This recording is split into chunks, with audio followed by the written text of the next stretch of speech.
on your way to a bad game. What do you do?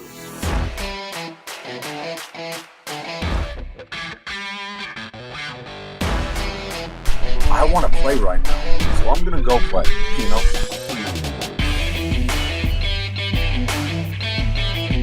How's it going, everyone?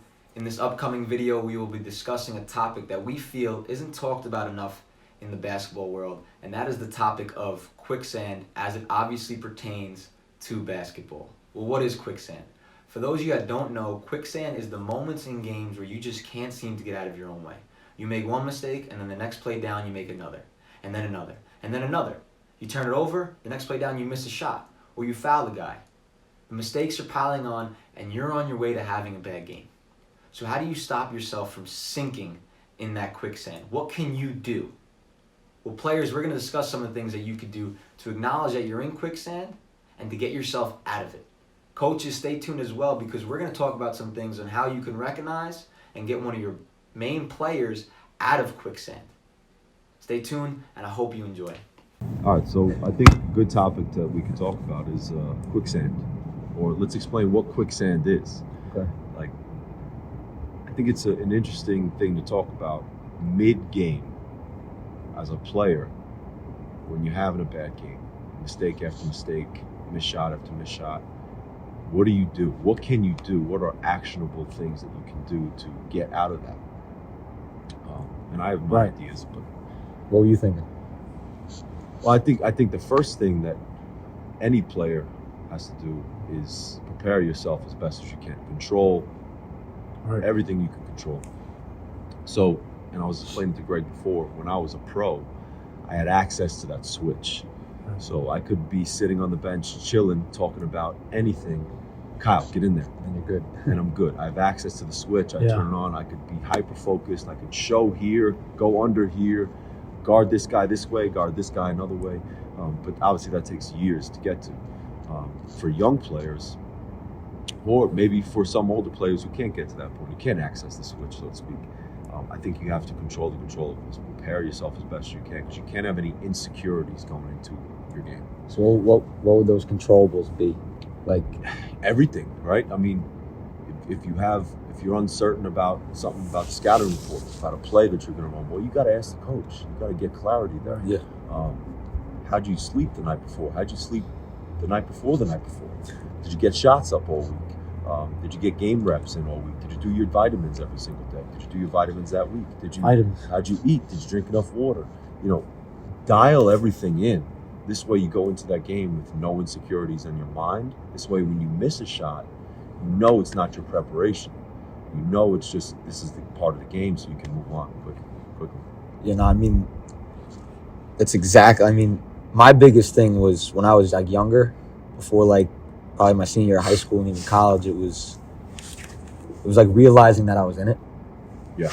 I mean, there's a weird transition when your parents aren't really involved as you're growing up anymore, watching you play, and they're not as vocal in a sense like that. But it's like, well, I'm in this now. And you know, the old cliche one is you miss a shot, then you foul the guy on the rebound. Right. Or you turn it over and then you foul the guy. And everyone knows that you're in it then. Yeah. But what about the little nuances? And I think that's huge. I think acknowledging and realizing you're in it is probably the biggest step to overcoming it. Sure. Right. I think it's important too to acknowledge that you're not in it alone sometimes either. I think in real life, the quicksand analogy would help if you understand you got help beside you. Maybe it's going up, doing something for a teammate. Maybe it's just giving a good screen or diving on a loose ball, getting a good box out to just get yourself back in the rhythm. You talk about all the time, just sprinting the court, something like that. Yeah. And also acknowledging if you maybe a teammate is in quicksand too, getting him out of it and being a helping hand for someone to get out of that. And I think that's definitely another conversation we can have is part of being a great teammate is being in tune with your teammates' emotions and then what they're going through. So I think that's definitely a different conversation we can have. One thing I say to our team, you always hear me say it, I've said it to Gordon before, is I steal it from Tony Robbins, emotion follows emotion. So what does that mean? Well, that means your emotional state is going to follow your physical state. And you see guys when they're playing bad sometimes, like their facial expressions, their body language, their Slouching, shoulders yeah. are caved in, their chest is down, their chin is down. Young Like, players especially. fix your posture first. Yeah. I said to one of our players in that one game, fix your face. Yeah. You know, it's not like, you know, change your face. Like, Yeah. like stop with the facial expressions, you know? It's that simple sometimes. Yeah, too. like you can see, and you guys know, like in a timeout, you can see in a player's eyes when they're ready, Locked in dialed and they're yeah, focused. So shoulders back, chest up, chin up, you know, good facial expression, whatever you want to call it. I think that's the first thing. Fix your posture, because your emotional state is going to follow through that. And it's like you said, being dialed in with your teammates, feeding off what he said, and like understanding that like you got to figure out how you work first, and then you can figure out how other people work. Right. And if you're never in an environment when you're like by yourself to figure out how you react to certain things, you're never going to be able to adapt in a game.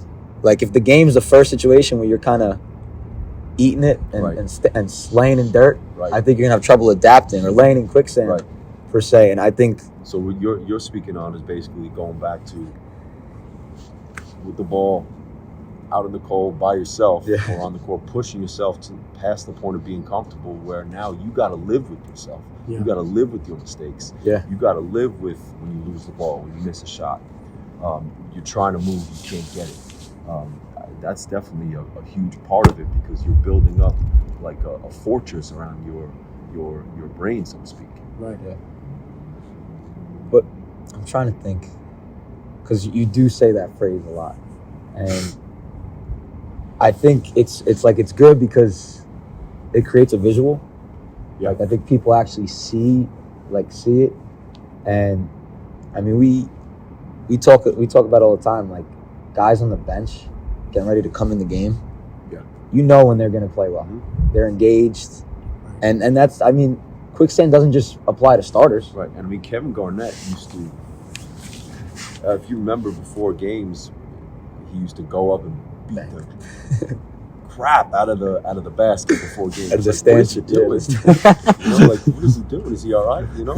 But he used to do that to get himself going. Like, you can have, I think, a gesture that's unique to you. Maybe it's pound your chest. Maybe it's like, you know, maybe it's, you know, it could be something silly, you know. It could be like a hand gesture, but Snap. Something that refocuses you, resets you, and gets your body in a state where your emotional state will follow. Yeah. I used to like snapping, like just okay, because I think it's okay. I used to shake my hand. And get I think it's important to understand that perfection is not realistic. So the best players in the world turn it over. There's actually a clip. Maybe we could find this clip. When I played Villanova my junior year, I put up 30 on them at Nova. Was that who's on that team? It's all right. You know? You remember? Hey, you can look it up. You know, do your Googles. Do your Googles. Do your Googles. Like before commercial, they zoom in on me. I just hit a shot and I boom, and I pound my chest. And the announcer actually says, "Oh, he's locked," or something. Right. Some real corny phrase. Yeah. Like, "Oh, he's locked in, ready to go." But when you see it on my face, like, let's go, like boom. Yeah. So I think that's maybe something else players could do is fix your posture, but also create your own gesture that's gonna reset you. It's gonna bring you back to a place where, okay, now we're ready to go, ready to play. I used to, like when I was younger, that used to be my dad.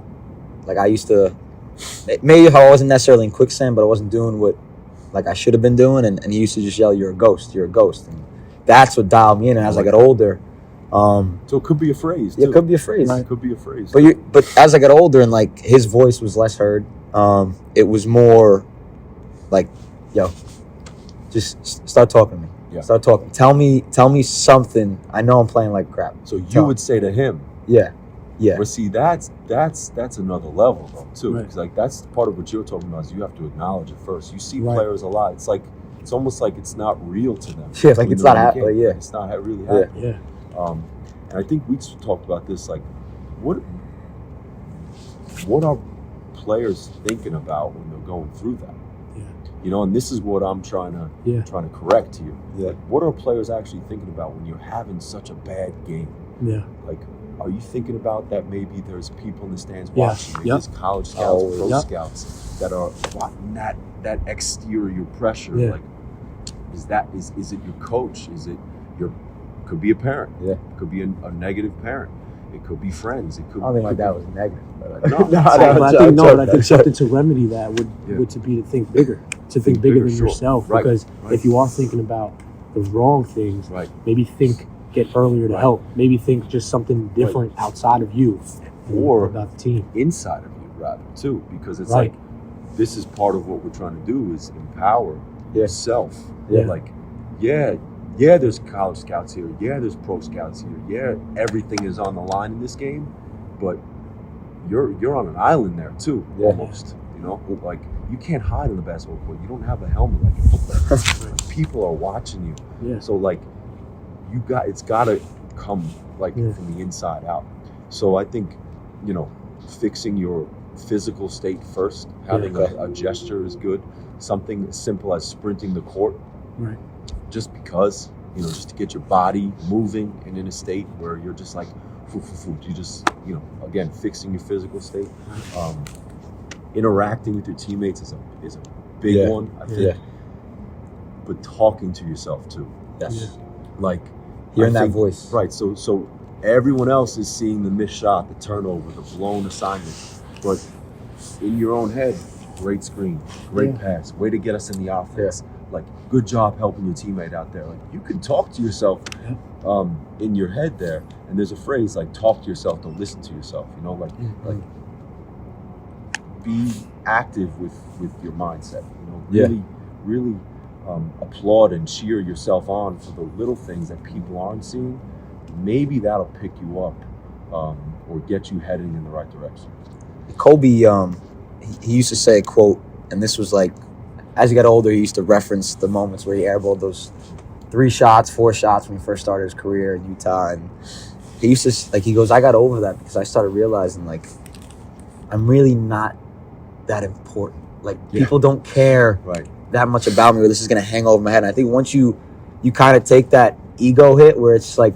It's funny, man. When I was playing overseas, and I'm sorry, No, when I was yeah, playing overseas, my favorite games were on the road overseas, and I would literally tell myself, I'm in a small town in France. Yeah. None of my boys are going to see this game. Yeah. Nobody's going to see this game except my wife. Yeah. So hoop. Yeah. Just go hoop. Yeah. And just go You make play. a mistake, it's And whatever. I've had my best games ever in these little environments, in these small towns in France, because I would literally tell myself, this is meaningless. Yeah, this is, Now I would play really hard and Oh, I would, yeah. put everything on the line. But that's an interesting point, because it's like, how do you get yourself to that point when it actually is a championship game in front of your hometown? Yeah. Because the external pressure is real and it's there. So what else do you think? I mean, obviously there's I like that because it almost reminds you that, like you were kind of saying too, that it's almost like I feel like a lot of young players, they're trying to be their best, obviously, so they're trying to perform their best. pressure. But you can have, let's say, a bad shooting game, Right. but win the game. Yeah. So if, Right. if you kind of remember the ultimate goal, where it's like, all right, hey, I'm not knocking down shots. My I just lost the ball, but if we can still get that win, if I can still do something for the win, and just kind of remember the ultimate goal. Yeah, I think what motivates you, what motivates you? Is it maybe you're okay with not scoring, but someone pressured you full court and you dropped them, so that's your win. Maybe you're so focused on scoring that you have to put up 20 in order to feel good about your game no matter what. Maybe you're just a winner no matter what. You're just a winner. Obviously, coaches are judged on wins and losses. Yeah. So as a coach, obviously you want your team to play hard, you want your team to play a certain way, but you want to win that game no matter what. Yeah. If you lose that game, that's gonna eat at you no matter what. But as a player, what motivates you? Maybe you play well and you lose, but you played as perfectly as you could, and there's a college scout in the stands, and you get a scholarship from it. So what's motivating you? I think if you figure that out, maybe you can. You almost reconnect when you're in the quicksand. You know what I mean? Like, yeah, and you can also now it's like acknowledging that you are in quicksand. It's like it can be an asset or it can be a liability. Like, well, I'm motivated to go play Division I basketball. There's a Division I coach here. Like, okay, that's my motivation, but wait a second. Like, I got a game to win too. Yeah. You know, so now you're also, by acknowledging what motivates you, you're seeing gaps. In flaws in yourself as a player. But I don't know. I think we got off track there. Let's get back on track. What can you do to get out of that quicksand mid-game? Get to the free throw line is obviously the easy one. It's easier said than done. I like being physical. That gets you in the rhythm. I agree. In tune more. I agree. About I used to do that. feeling contact. Yeah, I agree. Yeah, getting in the mix a little bit. You know, Yeah. bumping somebody when they cut. You know, Right. Pressuring someone full court, especially if Right. you're a guard. That's what Turning Like, someone. just get up into somebody. Just turn. Yeah, turn them 2 or 3 times. because it doesn't matter. Like I used to be big on that. Like, just pick up, just to get yourself back into it. Because look, you get beat, you got the whole floor to get back and stuff like that. Or even on offense, the full. You may not have numbers, but just the full sprint down the court. Exactly. Yeah. Even just driving it hard. Right. Just driving the ball hard. Right. We talk about those fake drives where you know you may not get some, but you're just driving. trying to create but not forcing, and then you're 2 steps in the lane and you kick it. I think you brought that up too about like even Gordon seeing just playing around Just with it. exploring a little bit with the ball. Maybe it's, you know, instead of catching the ball and just going straight with the ball, maybe it's just 1-2 cross. Now, like, you're feeling a little bit more. But I think fix your physical state. I think sprinting the court is part of that. Fixing your posture. You know, I think big one, maybe the most important one and the easiest one is just interacting with your teammates. Yeah. Just praising your teammate. Like, you look, So easy yet so. No one does it. No one does I it. always tell young guards, like, watch Steve Nash. Watch how many high fives he gives out through a game. It's ridiculous. Yeah. Just every single play, like, like he passes to you and you do an extra pass. Big high five guy. Yeah, and he's just like, boom, boom, and nobody notices it, but it's Teammates. actually helping Steve Nash. And nobody, Yeah. and not really a lot of people talk about the good teammate. Right. But it's like you said, it can help you immensely. Just being that teammate who's just, yo, it's right, high five, just high five. Like, or it just something they did could take you out of the state you're in. Right. And embracing that. Or how about this? Control the controllables before the game, make sure you're prepared. But what about in-game? Control the controllables. Like, I know I'm missing everything today, but I'm going to be there and help. Yeah. Right. My guy is not getting this offensive rebound. Right. Either someone else is going to get it, I'm going to get it, or we're both going to be on the floor. Yeah. You know, like, you're going to get praise for that, and you're going to start to feel good about that. Or, you know, I'm going to get a charge. You know, things like that. Those non-stat sheet. Effort plays. And you know, it's back to your point, because I'm trying to visualize the quicksand. Like Coach said, like, if you actually picture quicksand and you're stuck in it, I mean, you obviously need help to get out, but like you said, one, we need to realize we're in it, which means sometimes you need to stop and take a breath.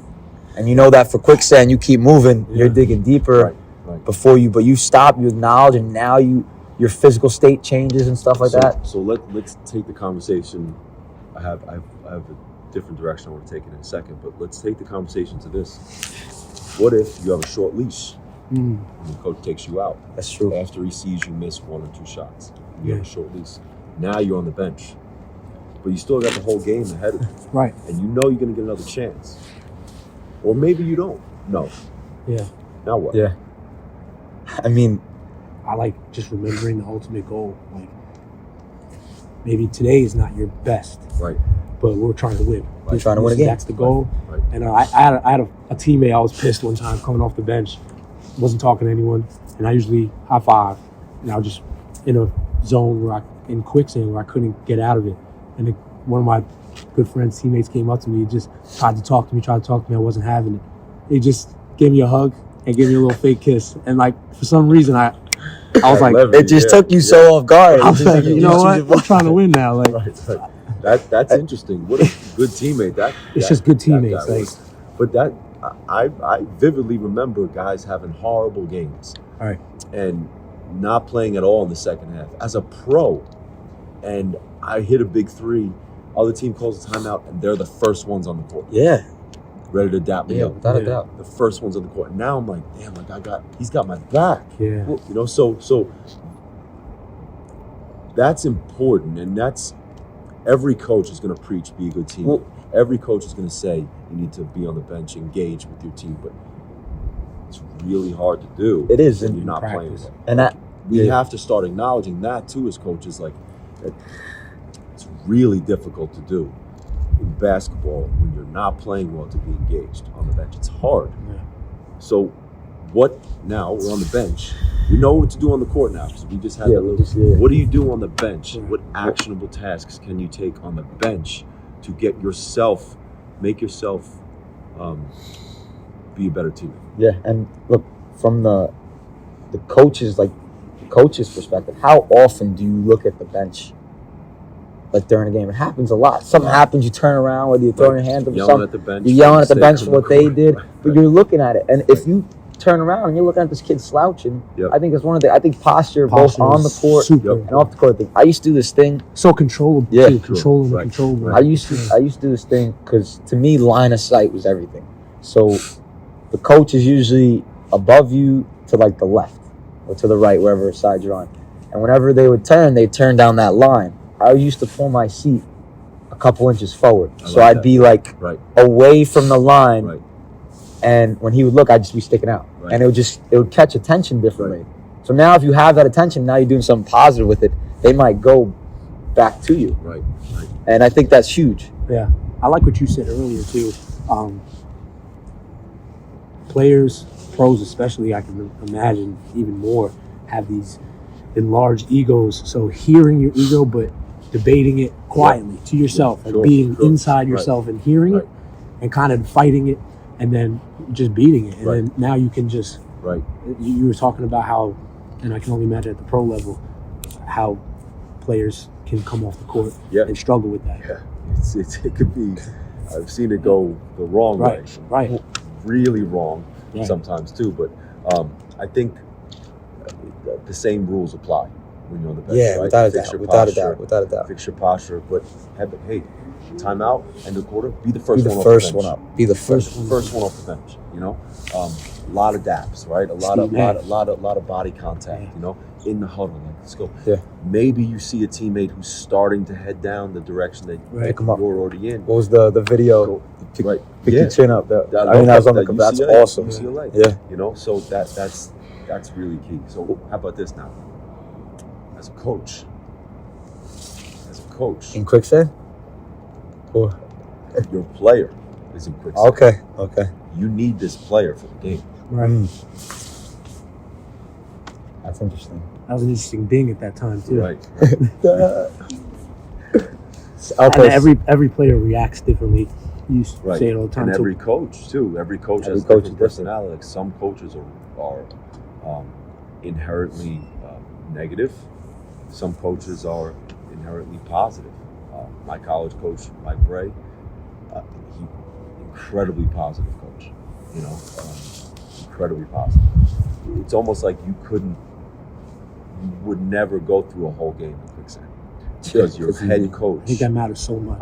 I also I agree, and I think as a coach, as a head coach, like, you know, empower your team, empower them when they're going through that, and you may take them out and yell at them, if especially if it's effort related, but you have to remind them that the game is bigger than them, that maybe we could be talking about the first or second quarter here. Like, you have a whole game ahead of you. Well, you had the story with Mike Bray where whatever happened, I forget who you said you were playing, but the game was just not in good shape, and he comes in and just sounds like, "We're good, baby, we're good." Yeah, like well, stuff like that. Like that makes players feel good.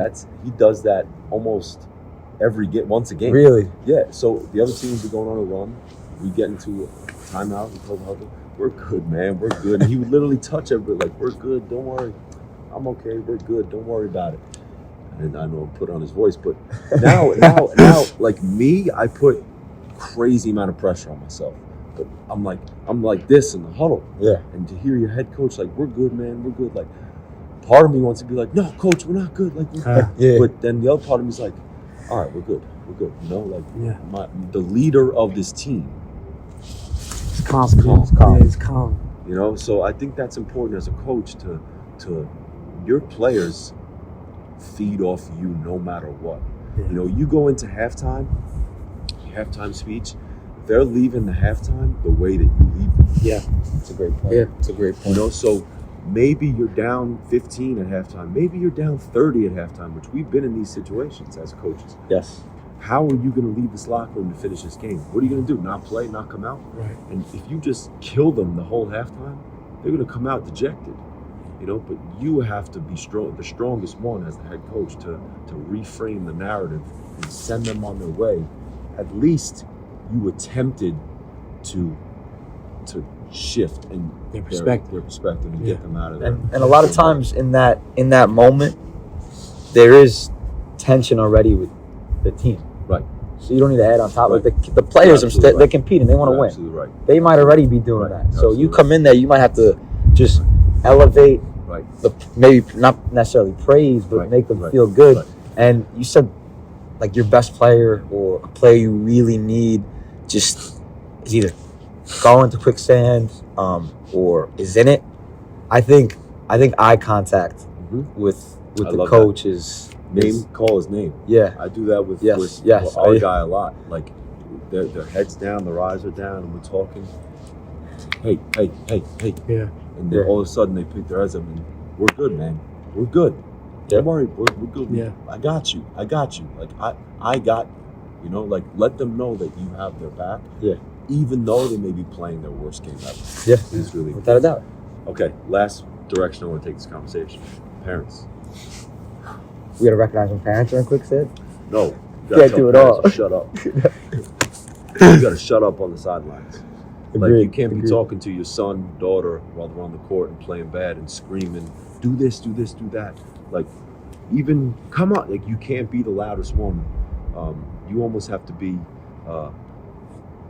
almost hidden there because your play. Drop your kid off and just enjoy a basketball game. Yeah, Like, and just sit there and maybe beforehand or the day before the game, you know, you could talk about things and I would have that conversation with your son or daughter who's a player. Like, hey, how do you feel when I cheer like that? Right. You know, how do you feel about that? You know, does it help? that's or hurt important. you? That's huge. And I like what you were saying with your father. Like you had a phrase there, like you're a ghost. That was the only thing he would say. But Wouldn't say a word. But that's like any more, any perfect less. because you already talked about that. Yeah. So you're both on the same page there. He's not telling you to do something specific on the court. Like, my biggest pet peeve with coaches and with parents that I hear, what are you doing? Well, clearly I don't know what I'm doing. Yeah. So Help me. Help me. But I like that you and your father talked about that beforehand. Yeah. So you both on the same page so that when you heard it, it was like, all right, now I go back to that conversation. Now, my dad has my back. Yeah. You know, like that's important to know, just like your coach, knowing your coach has your back. And from the parent perspective, and maybe like coach, you know about this a little bit, like, or you've interacted with the kids, and maybe the parents don't know their kid that well. As an athlete? Yeah, as an athlete, like in that setting, in the sense that like you worked out on your own a lot. You worked out on your own a lot. I worked out on my own a lot. This is important to me. And I think you mentioned how much you expressed that, how important this game was. And maybe from the kid perspective, you have to mention that, but say why it's important, what I need you to do because it's so important to me, and you're making this a miserable experience for me. And really have that open dialogue because, look, my father, my mother, used to joke with me knowing they could, and like the jokes are motivating. Like my dad had one line, it was after I didn't play too, I was like, I think you should take up golf. But he would laugh, and it was clearly a joke. And stuff like that, but like he knew how to react to that. Right. So are they spending the time? Right. I think tension is good. Yeah. You know, like that. You know. Yeah. It's like you can't hide from it. Yeah. You know, you gotta, like you were saying before, Quicksand, you gotta acknowledge it.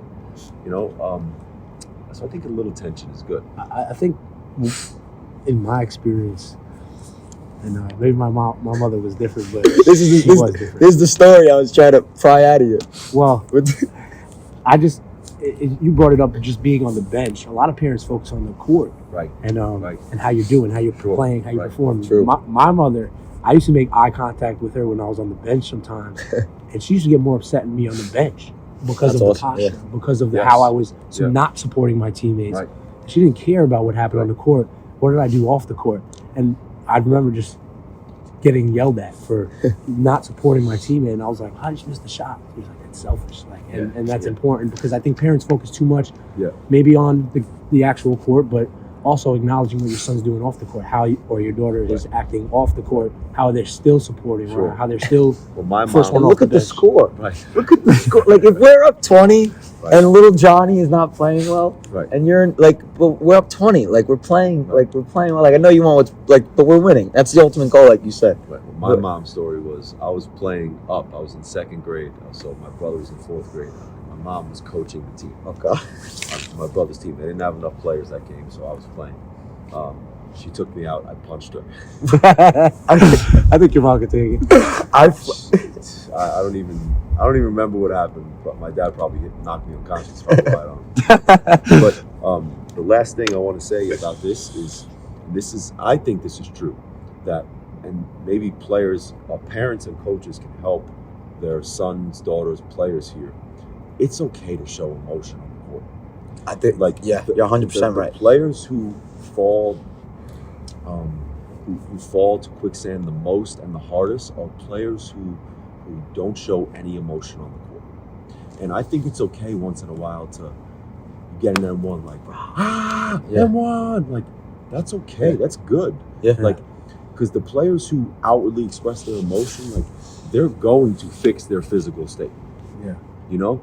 And of course, you can't be dropping F-bombs and cursing people out on the court and hitting things on the bench, but a little outburst is good sometimes. Some fire. So the players that succumb to quicksand the most are the players that don't show any emotion on the court.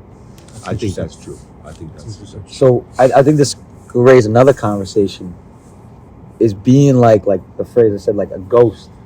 Are you in quicksand, or are you just not out there? And I think it's an interesting, like most people, they hear quicksand, it's like you're doing everything wrong. But what if you're not doing anything? I think you're in that state still. You're still in that quicksand, and the slightest thing, like you said, if you're not showing emotion, and the only thing that happens to you is something negative, then you're just gonna tip off that edge, like crazy.